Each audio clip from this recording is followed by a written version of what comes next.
Hello, everybody, and welcome to the latest installment of SANS Wait Justin Infosec. Today, we are going to be talking all about cloud and cloud security. So excited to be here broadcasting from my home office live in Oakland, California. If you could, feel free to go ahead and chime in, which I see many of you have done already, from where you are joining us today, wherever you might be around the world. I see we've got somebody from North Carolina, we've got somebody from Boston, Puerto Rico, right? Even Denver, Colorado, various locations in the United States. So please do let us know where you are joining us from. I see that Rich Green, thanks a lot for joining earlier. You joined early and even commented on the session before we even got started. So hey, Rich, quick shout out, appreciate you over there. So thank you everybody for chiming in here. Now we have an awesome agenda lined up for you in our show today. We are going to be in a little bit starting off here with our News Bites segment. What is the latest news in cybersecurity? And then we will quickly be moving into our discussion, our conversation around your cloud security journey.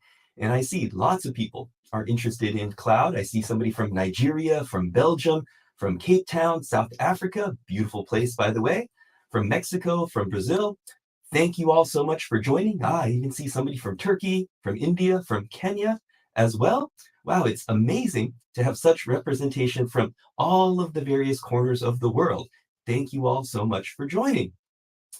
Now, in just a little bit, right, we are going to be starting, as I said, with our News Bites segment. Then I'll talk a little bit about your cloud security journey. And I'm really excited here to, in a little bit as well, see a live demo from Kat Traxler. Kat is, of course, a cloud security expert and is the co-author of our SANS Sec 549 course. And just last week in Las Vegas, where she will be broadcasting from today, this morning, she is going to be talking all about her new tool called DERF. So there is a lot to cover. I'm glad you all have joined from, wow, Bulgaria, from China, from Nigeria, from Germany as well. So thank you all so much.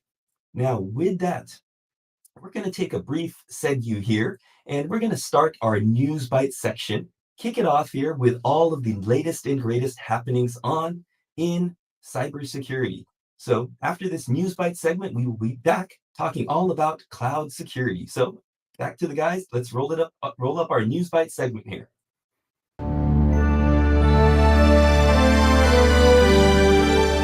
Hello everyone, and welcome to Wait Just an Infosec News Bites. I'm your host, Thomas Wolf, here with your cybersecurity news of the week. In our first piece, we're going to talk about Intel releasing critical fixes to several of its processors, and in the next story, we'll cover Google Chrome's new weekly update release cadence. And in our last piece, NIST has released its new draft cybersecurity framework. So let's jump right in. Intel is releasing fixes to its processors containing a vulnerability allowing attackers access to memory and compromising data. This vulnerability is reminiscent of the Spectre and Meltdown processor vulnerabilities from about 5 years ago, which caused industry-wide changes in computer chip designs. They're calling the latest vulnerability Downfall.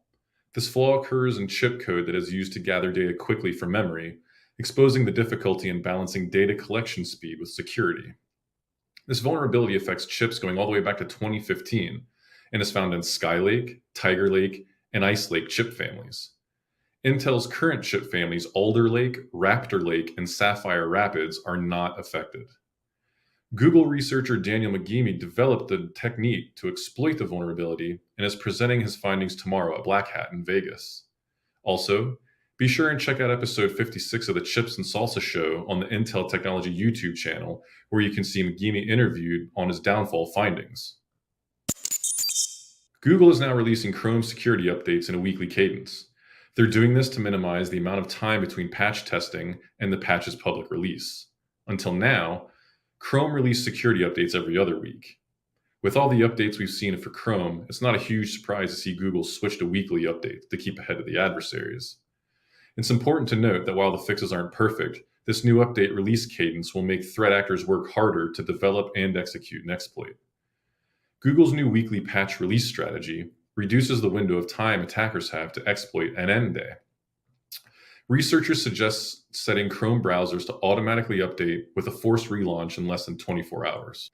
The US National Institute of Standards and Technology is requesting feedback on its new draft cybersecurity framework, CSF 2.0.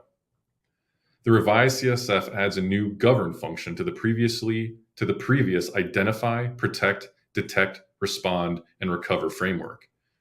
The govern function is meant to give focus to individuals' roles and responsibilities in an organization's cybersecurity risk management posture. NIST originally developed the CSF for use by organizations who protect critical infrastructure. However, it's been used successfully across many other sectors. To that end, NIST updates to the CSF will ensure it can be used in all sectors, not just those designated as critical. NIST is requesting public comment on whether this draft revision addresses current and anticipated cybersecurity challenges, if it's aligned with leading practices and guidance resources, and if the draft adequately reflects comments received so far.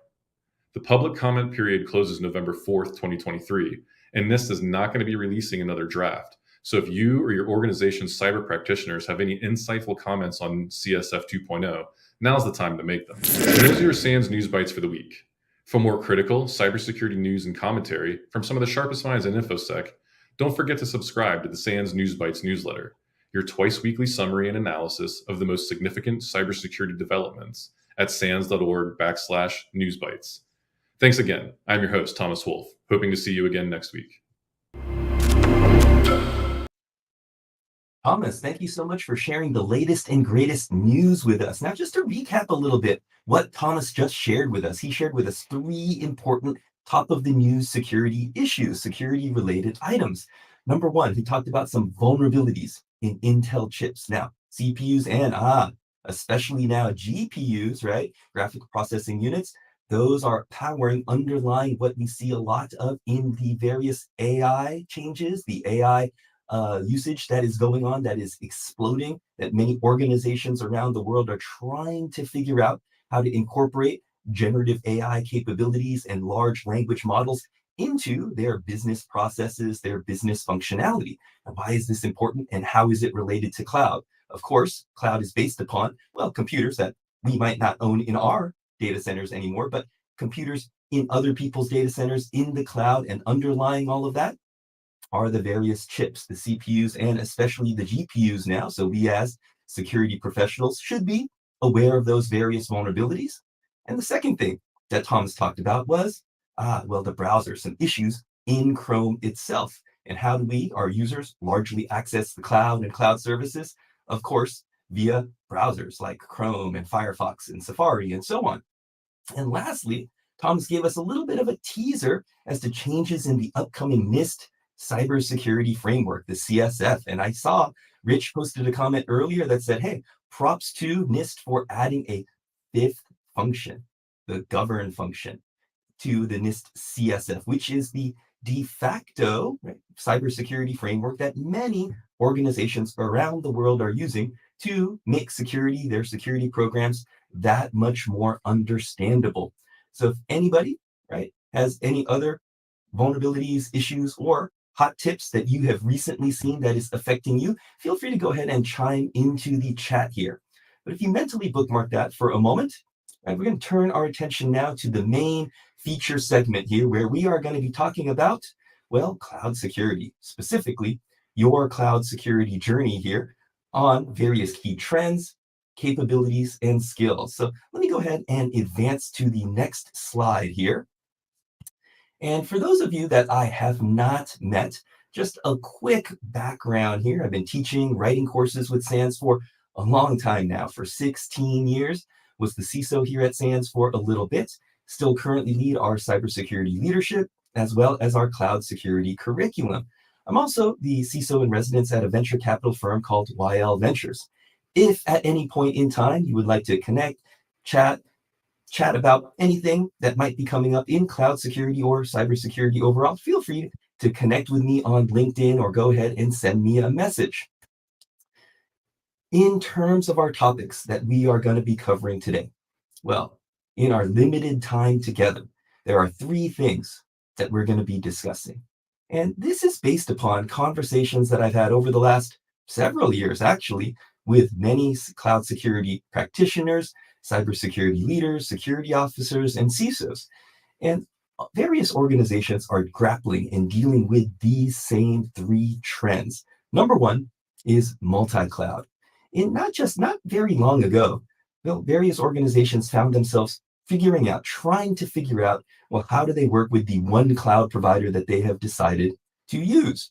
Well, it turns out every organization of any size is really multi-cloud. Multi-cloud, well, by choice or by chance. By choice, because they made a specific business or technical decision to support and use multiple cloud providers, AWS, Azure, Google Cloud, and or by chance, by virtue of acquisition, by virtue of geography, by a little bit of accident, if you will.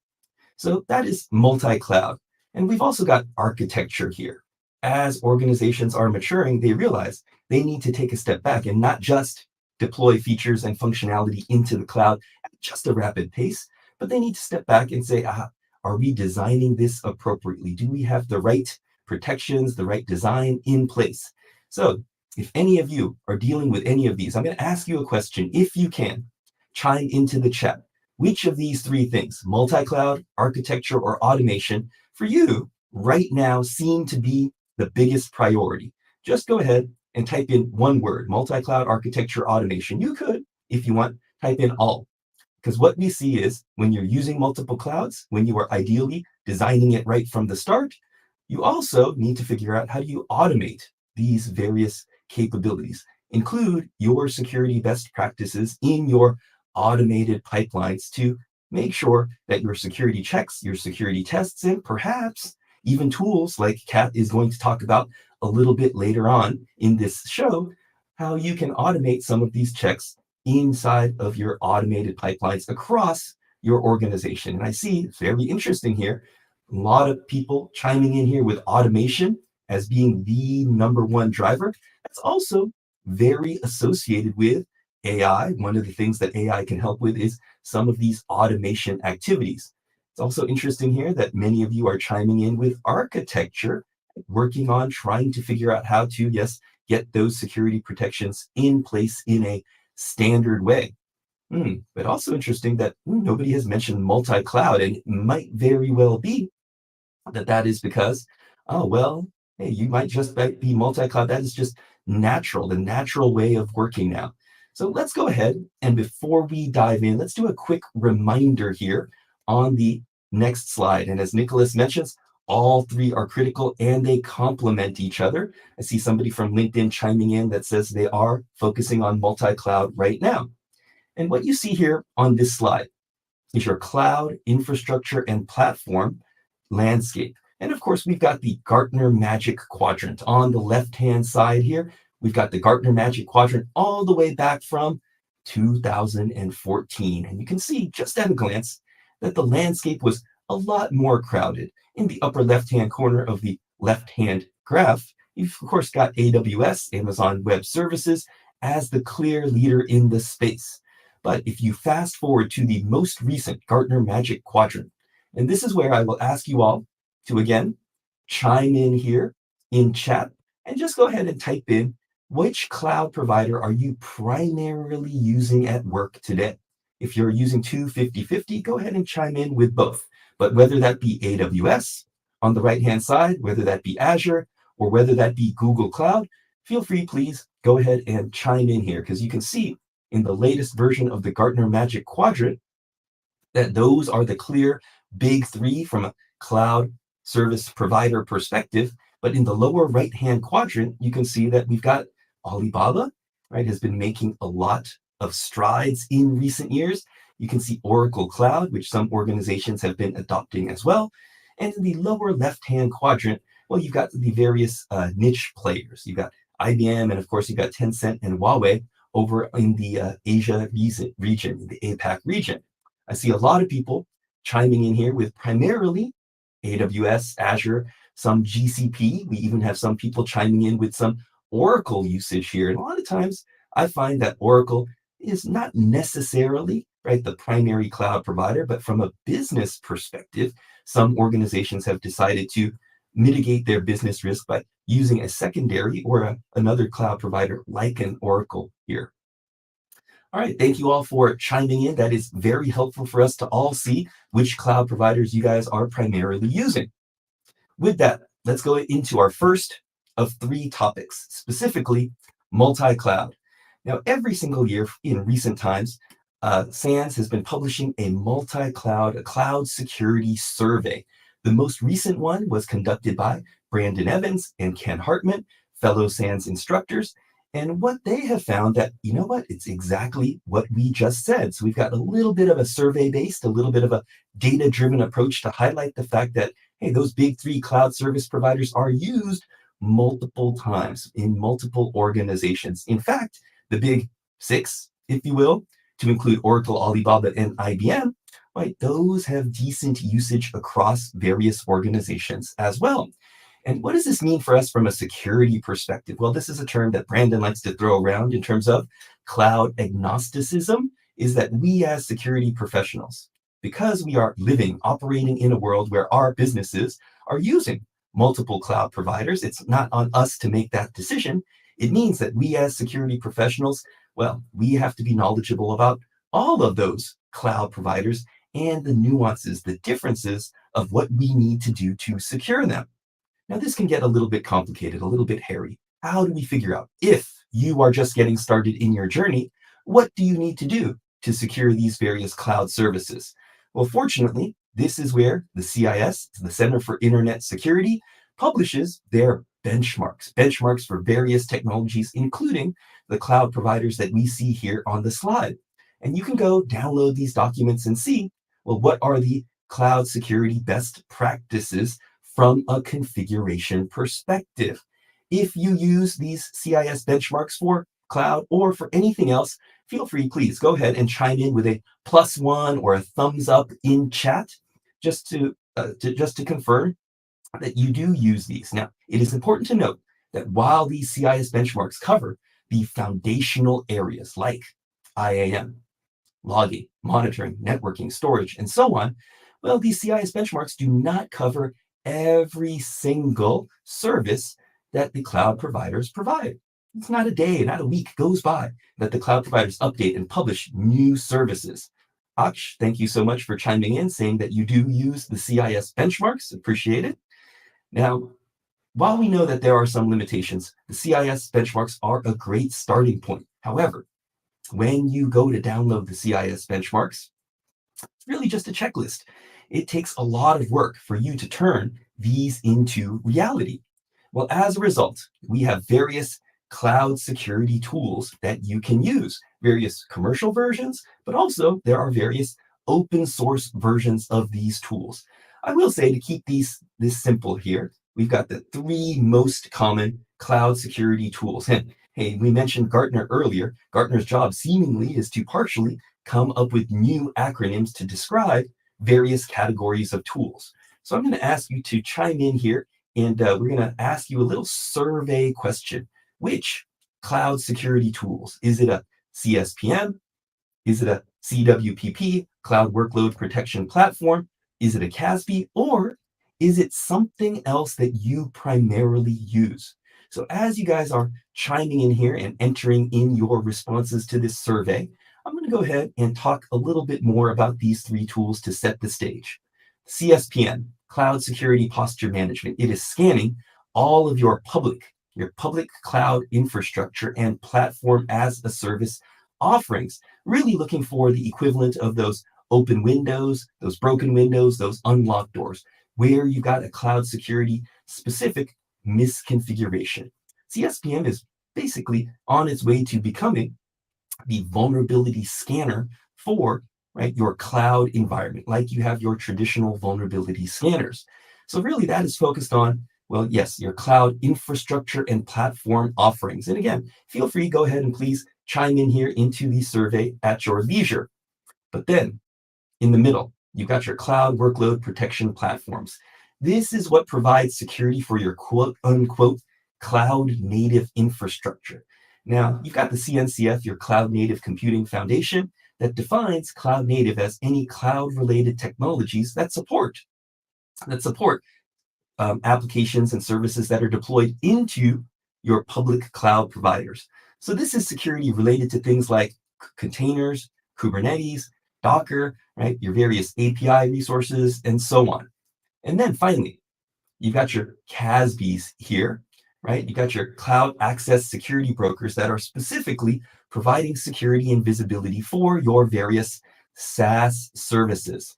So here on the next slide, really from an architecture perspective, modern architecture perspective, it is no longer that hard, crunchy exterior, but it is, well, a decentralized, a distributed, a deperimeterized, if you will, architecture where you've got infrastructure and platform services. You've got still, yes, perhaps your legacy on-premise data center at the 7 o'clock position here, but also around the right side of this circle, you've got your various SaaS offerings.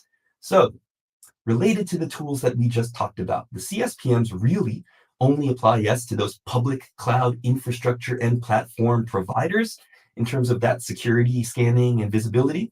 And then your cloud workload protection platforms, those are for any cloud native workloads that are deployed either into your public cloud or even within your legacy data center. Yeah, you can certainly run containers and Kubernetes inside of your legacy environment as well. And then, of course, finally, you've got your CASBs here that are specifically for your software as a service, for your Microsoft 365, Google Workspace, and so on. I see some of you have chimed in here in terms of the usage of that tool, these various tools, so appreciate it very much. Now, Aksh specifically mentions AWS Guard Duty. Now, in terms of Guard Duty, what that does is it looks for, finds, well, different alerts. That's AWS's kind of threat detection service. That's related exactly with what Kat is going to be talking about in her demo a little bit later. So with that as a little bit of a teaser here into architecture, right? Let's segue into item number 2. Now, I see somebody here comments online that says, hey, you built your own security tools by fixing Kali scripts, writing an application called Reaper to identify rooted security issues such as MFA weaknesses. For example, that's something that GuardDuty and other services will try to do as well. And then doing some additional testing and code review for known memory leaks. So very nicely done. Sounds like a very cool approach that you have developed in-house. With that, let's go ahead and move on and talk a little bit about architecture. Now, Kat actually wrote an entire course, co-authored an entire course on enterprise security architecture. We don't have time to go into all of those details, but one of the important elements of how you think about your cloud architecture is related to identity and your hierarchy that you define in the cloud, your hierarchical account structures. And especially given the fact that we live in a multi-cloud world, it's important to consider the similarities and the differences in terms of how the big 3 cloud providers allow you to do exactly this. For AWS in particular. Now, when AWS first started, it was a little bit unstructured, I would say. Hey, you spun up an account, you deployed various resources into account, and you got stuff done. As time went on, well, it turned out that many organizations and enterprises would use the AWS account as the boundary, even as the security boundary for containing those various resources and the different types of workloads therein. But this resulted in a situation with organizations having hundreds, thousands, in some cases tens of thousands of AWS accounts. It gets a little bit unwieldy. So this is why AWS introduced the concept of a management account that could contain various organizational units, related organizational units that then had various accounts contained within them to make management a little bit easier. All right, so that is the AWS structure. Azure structure here in the middle is a little bit different. Well, as you hopefully have noticed, instead of having 4 tiers like AWS, there are 5 tiers, starting at the top with the root management group. that is comprised of different management groups and a corresponding subscription. Now, the subscription is roughly equivalent to what we call the AWS account over on the Amazon side. And then the subscription can contain multiple resource groups, which then can contain have various resources, the cloud resources that you use and actually deploy. The key difference here are the resource groups, and that is a very convenient mechanism that Azure has created that you can use to, yes, well, as the name implies, group various resources. And because Azure has a very sensible hierarchical structure, if you apply any permissions, grant permissions to different levels of this hierarchy, those are inherited on down. Very convenient way to structure things. Google Cloud on the far right-hand side, slightly different nomenclature. You've got the organization at the top, which contains different folders. Then you've got the project, which is roughly equivalent to the subscription and the account in Azure and AWS, respectively, which then contains the various resources. All right, so now, if that is the hierarchy, how do you go about enforcing these policies in your cloud architecture overall? AWS on the left-hand side here has what they call service control policies. It's important to keep in mind that these service control policies only block things from happening, right? You can prevent a service, a particular service, maybe an extensive service, from being used. You can prevent certain things from being deployed in certain regions where maybe you do not have infrastructure and you don't do business, but it doesn't grant any privileges, right? So there's sometimes a little bit of a complicated interaction with IAM. But the main thing here is that service SCPs only prevent certain things from being done within the account boundary associated with your organizational unit. And there is no audit mode that occurs. Azure policy, on the other hand, is a little bit more robust, a little bit more comprehensive. It can not only restrict what can be deployed or not, but you can have audit mode that's enabled, but also it can remediate non-compliant resources. If it finds something that is deployed that is not aligned with your specification, it can go ahead and either tear down that resource or redeploy an updated resource that meets your specific security requirements. So it's pretty powerful. Google Cloud on the far right-hand side, similar to AWS, constrains what you can do across your entire hierarchy. It's got many out-of-the-box constraints, but you can configure things based upon certain values or a true-false type of configuration. Similar to AWS, there is no audit mode available. So Azure's, again, is a little bit more full functioned and a little bit more robust. All right. So this gets us now to the AWS Security Reference Architecture. If anybody has looked at, downloaded, or even seen the AWS Security Reference Architecture that was published, I think a couple years ago, please go ahead and chime in here in the chat with a +1. Now, we're specifically mentioning AWS's architecture as reference, as an example here, because they define a number of really good best practices. As you can see here, you've got that org management account that we mentioned, but one of their big suggestions is you go ahead and define multiple organizational units. Like you see here on the left-hand side, an OU for security, an OU for infrastructure, and an OU for your various application workloads. Now, in reality, you're probably going to have multiple OUs for your different workloads, your different business applications. And let's go ahead on the next slide here and zoom in to the security reference architecture for the security OU. And you can see that AWS suggests that you should have an org management account. Looks like, sorry if I'm going to mispronounce this, but Damilola, right? Damilola chimes in and says, hey, yeah, you have used the AWS reference architecture before. You've got your central org management account, but you also define a separate tooling account. And also, common best practice is to define a separate log archive account, a read-only account where all of your logs are flowing. And the reason that we mentioned these AWS security-related services on the left-hand side of this slide is not that you have to use all of these services, is that these are the ones in the reference architecture that, hey, are available to you to potentially deploy even to other accounts like your log archive account on the far right. With that, this brings us to number 3 out of 3, our last trend that we're going to be discussing today, which is all about automation. Now, when I first started my career, I'm going to ask you guys to guess, and this is something that I commonly ask people because I'm very curious to see what people's guesses are. When I had my first job many years ago, it was a long, long time ago, I'm going to ask you to guess, how many times per year did we deploy an updated version of the application to production? Please chime in here in the chat. How many times per year did we deploy an updated version of our app to production?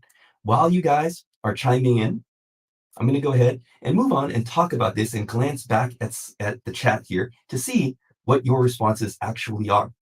And what we talk about from an automation perspective is one, well, we've got to understand the automation that is being used by our engineering and DevOps teams. And the backbone of this is our CI/CD pipeline, our continuous integration and continuous delivery pipeline here that walks us all the way from pre-commit to deploying the application in operations on the far right-hand side. Now, Joe has a very good guess, guessing that we walked through, well, the version that we had of that pipeline back then 26 times, once every 2 weeks. No, unfortunately, it wasn't that much. Sean mentions quarterly, 4 times a year. Shannon mentions twice a year, right? Momoka mentions less than 10.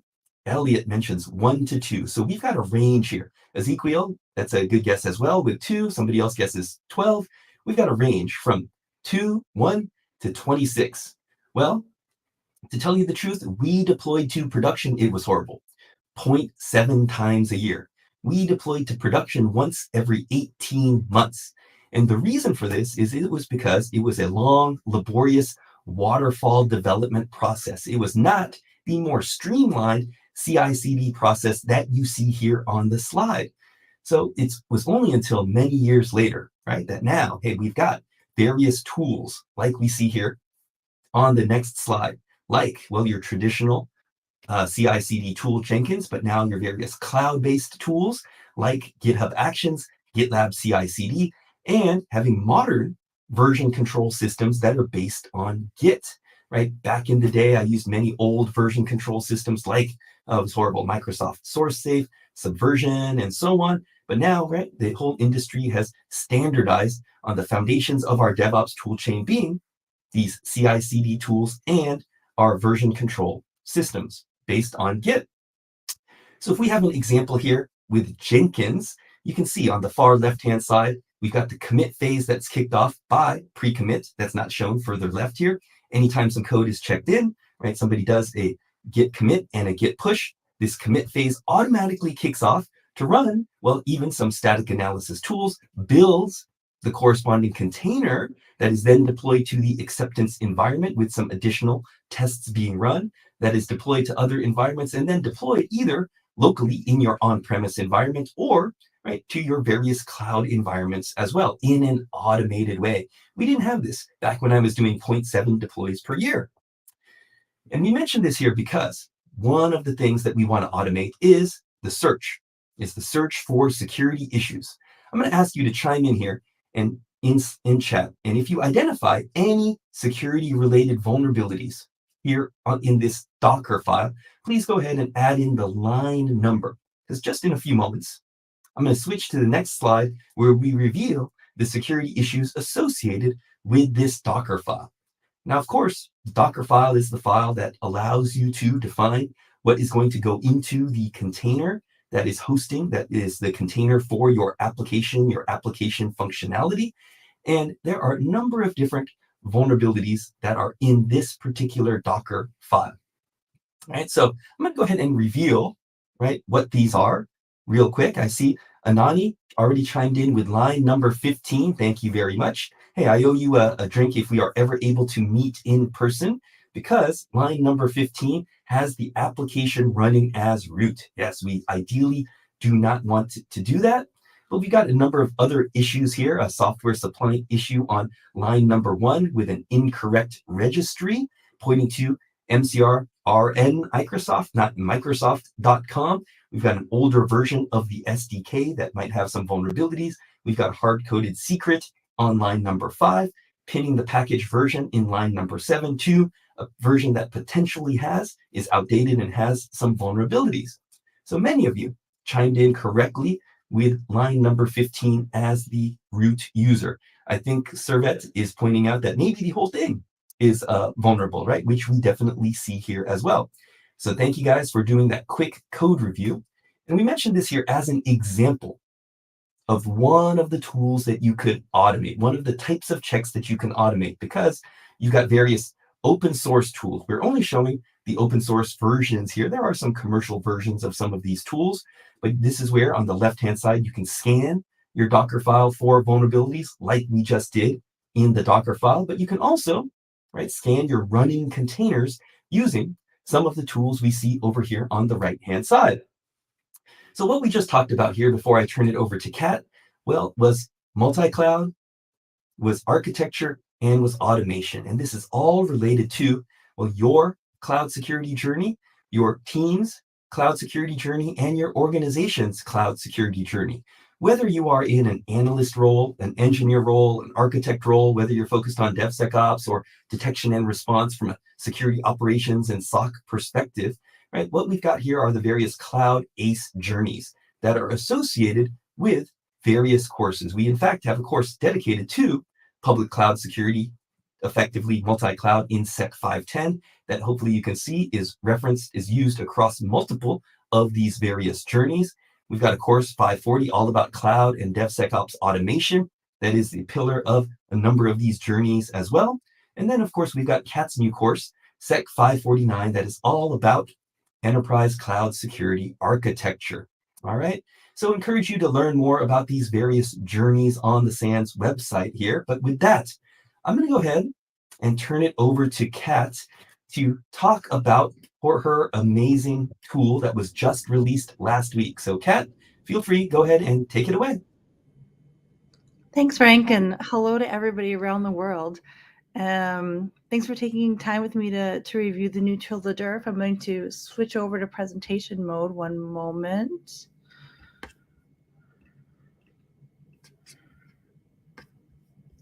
Let's see here. Share screen.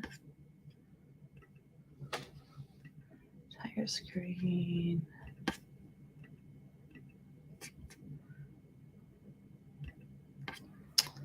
All right, team.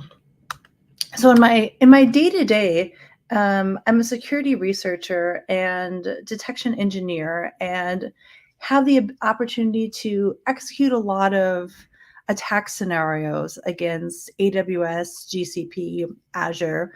And typically when we're researching and executing these attack scenarios, we're using the command line. We're downloading an individual tool and executing these behaviors one-off. And we're doing so to see, how do these behaviors look in the cloud? How do they show up in logs? And then how can we better detect them in the future, right? Right. So this is kind of like the one-off solo detection engineer use case. But a couple of years ago, I was hearing from folks who had some other use cases for these execution of attack techniques, right? People needed to perform behaviors in the cloud in order to train detection algorithms, right? There were data scientists and developers who needed to kind of periodically and continuously in a CI/CD pipeline, really, over and over, do things like open up an S3 bucket and make it public to look at what are those logs looking like. They needed to open up a security group or a firewall rule, not to, make something vulnerable or, but to generate the logs, right? In order to train algorithms, in order to test our detection logic, in order to ensure that our detections is behaving as we expect. Another use case I was hearing a couple of years ago were from the cloud security engineers that I worked with. they were in charge of creating that guardrailed environment, right? Creating those SEP policies, org policies to create a really guardrailed, controlled environment. And what we didn't know about the environment were how well would they stand up to tests, right? Sure, we're creating a policy that says, you can't create a public bucket. But how do we really put that to the test? How do we put it to the test continuously over and over? Now, there were tools out there, and there are tools out there that you can download and execute on your own, just on your own endpoint, and try to test that out. But what I really needed was a tool that I could write these attack scenarios, and then I could publish to a location where all my different end users could use, right? What I really needed was a multi-pronged execution flow where me as a producer of content could think of an attack technique and could quickly jot that down, could easily write that down here in the form of YAML and publish it to a repository. Then my cloud security engineers, my detection engineers, my data scientists, they could grab those and they could execute them from a central location, all sort of working off of the same source of truth. And that workflow is actually what I built here with the DERF. And if you hang on for a couple minutes, I'm going to showcase what that looks like.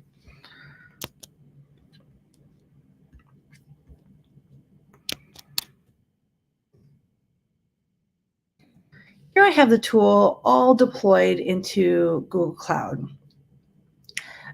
So all of the attack techniques that I have written, these attack techniques target AWS and GCP. They're all written in the form of a Google workflow. And a Google workflow is a simple YAML document that I have codified here. If we just click on one of them, we can take a look at what the source looks like. Here's one that's going to attempt to leave the AWS organization. So what it's going to do is it's going to attempt to, as a AWS account, leave that higher resource. And this is something that everyday folks should be alerting on as a suspicious activity. This activity is codified in YAML. I've written it, and now I'm allowed anybody within my organization to execute it and look at the results. We're going to click this button here and execute it. We're going to execute it with a user.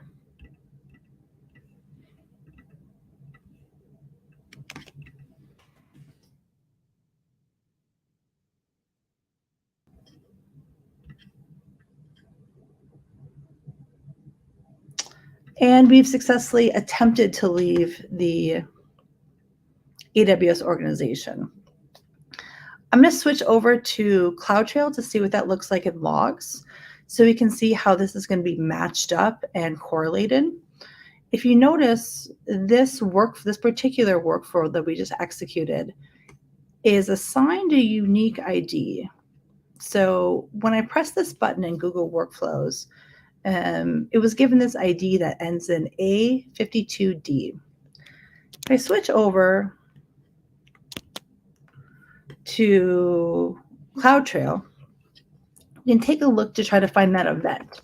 When I press that button, it resulted in an event in Google Workflow in CloudTrail. Let's see if we can find it.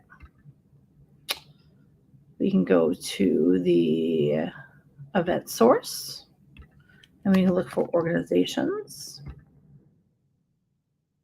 Okay, looks like this is probably the one that we just executed here.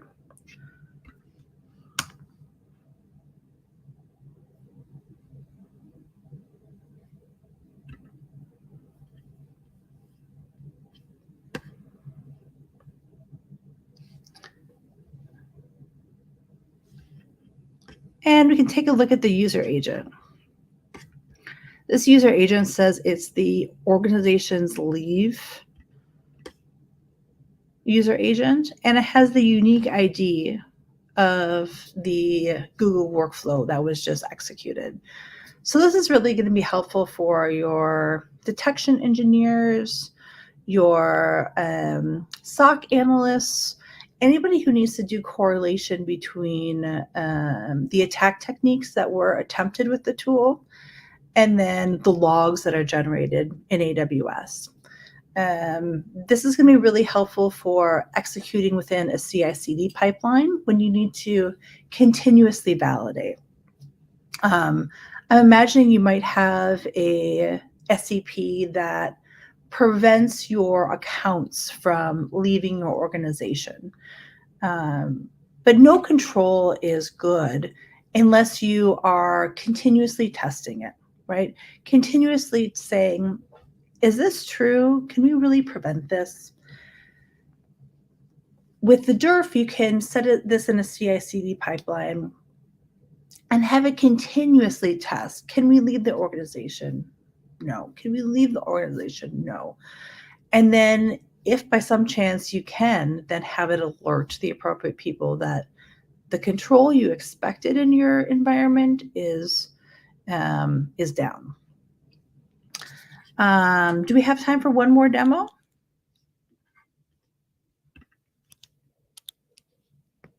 I'll take that as a yes. All right, let me switch over to one more.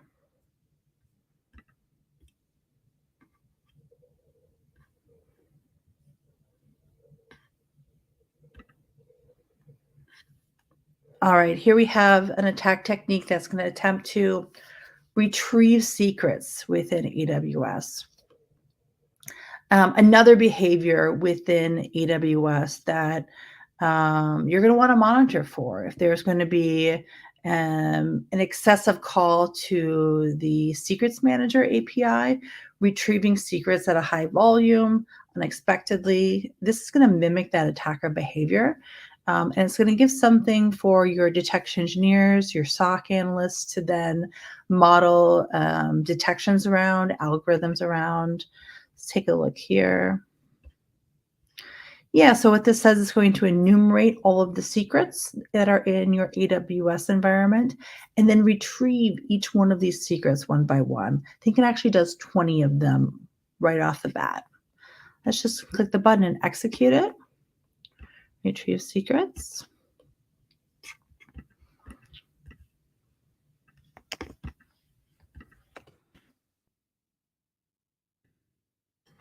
Going ahead and listing all the secrets within the AWS environment, retrieving the values of all of those secrets. And success. We've retrieved all of those secrets. Let's flip over to CloudTrail to see what that event looks like. I think specifically we're looking for the get secret value event. Get secret value. All right. So here is executed. You can see the user agent is the tool DERF SM get secret value. It retrieved the secret of secret number 20. So there's 20 secrets there that it's going to execute over and over again. That again leaves a signature in your environment that you can create a detection around. What it can also do is it can test controls. You can say, I actually don't want people to retrieve the secret values from XYZ particular secret without proper authorization. So you can build this and continuously test your controls and understanding of your environment. Let's switch over to see if we have any questions. No questions so far. When I was building this tool, there's a particular matrix I was thinking about of when you might use it. The DERF is really handy for people who want to audit their controls, say their CIS benchmarks. Not as much, say, to pull the evidence. We have tools around that already, right? If you want to pull evidence from your environment that says, I'm compliant in XYZ areas. But it's an audit tool in order to test those assumptions continuously in a CI/CD environment. Another use case for the DERF, and I would say use the DERF when you need to continuously generate those detection samples, and not in a one-off behavior, like I say, as you want to do them just once from your laptop. But when you want to build that automation piece and you want to have them run by a third party, especially if you want to have them run by an automation, you want to have them run by something a little bit more robust than a script or by an endpoint tool. That's a great point to use the DERF. Somebody's asked me what level of access is required to run the tool. That's a really great question. So all of the attacks are built on Google Workflows. So Google Workflows is sort of an abstraction layer. It's a YAML document, a PaaS service built in GCP. So in order to invoke an attack, you need to be able to have the invoker role in Google Cloud. One of the benefits of building this tool in the cloud is that you have all of that built-in robust IAM. You have the scalability of the cloud. So I've been able to invoke all of these attacker behaviors, thousands of times a minute. I have all of the reliability of the cloud. So we don't have any issues running it, where it works on my machine and it doesn't work on somebody else's machine. It's all hosted in the cloud, so it's incredibly reliable as far as attack execution goes. And then the IAM, or the permission set that's built around attack invocation, we sort of inherit from the cloud, which is a really handy piece. Let's see if there's any. Somebody asked me if I have a plan to expand the list of attack techniques, and that's something that probably will be the first on my list. I'm currently still in Vegas, presented this tool last week. I'll be heading home tomorrow. Currently, there's about 15 attack techniques. We'll probably top out at 30. If you're familiar with the tool Stratus Red Team, we are going to maintain parity with Stratus Red Team, and they have about 30 attack techniques. And then pretty quickly after that, we'll be building out controls that map to CIS.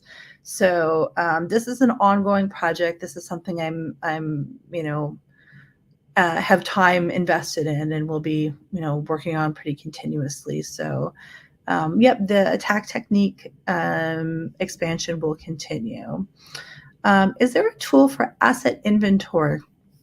There are several tools for asset inventory and understanding what resources you have in your environment. This isn't a great tool for that particularly, because what you want from an asset inventory tool at the end of the day is a report. You want something back that says, this is what you have and this is the configurations that you have. The DERF is really great at executing an endpoint and executing behaviors within a cloud, but then the report generation piece just isn't part of it. Yeah. Somebody said nice. Thank you. Thank you very much. How am I mapping source IP addresses? So the source IP is always going to be coming from a particular proxy endpoint in Google Cloud. So there's no mapping. Every attack execution is going to have the source IP of your deployment within Google Cloud. So when you deploy the tool with Terraform, you'll be assigned an IP within Google Cloud, and that IP is going to show up in your logs within AWS. We got a very cool. Please share a reference to the attack techniques. So you're going to find all references on the documentation. This is going to be the derf.cloud. And then you just click on attack techniques, and there's a whole list of everything that's currently available from there. All right, awesome. Well, Kat, hey, thank you so much for that great demo. A lot of good questions about the tool and the usage and how it works. So this is going to be a great resource for the community. Really appreciate you putting that together and getting it out there. And from a wrap-up perspective, everybody, thank you all so much for joining from the various corners of the world. Just as a reminder, we started off the show today with a News Bites segment, the latest and greatest news bites that have been going on in recent times. We talked a bit about cloud security and your security journey, specifically around multi-cloud architecture and automation. And you just saw a great demo from Kat, a very useful tool that is completely free and open source. Now, speaking of other free items, if you are interested in continuing on with your journey, this Friday, August 18th, we've got the free, completely online SANS Cloud Security Exchange. This is the first time that I know of that security experts, cloud experts from AWS and Azure and Google Cloud are all going to be at the same event on the same virtual stage together. I will be chairing that event as well, so hopefully I will see you there. We also have another event that is a hybrid event. It's called CloudSec Next, our annual SANS Cloud Security Summit happening October 16th and 17th. Now, there is going to be an in-person component to this that is in the Dallas, Texas area. But for those of you that might attend online attendance is completely free as well. So hopefully we will see you at one or both of these two upcoming events. Thank you all so much for joining today. That's a wrap. Hope to see you next time. Take care.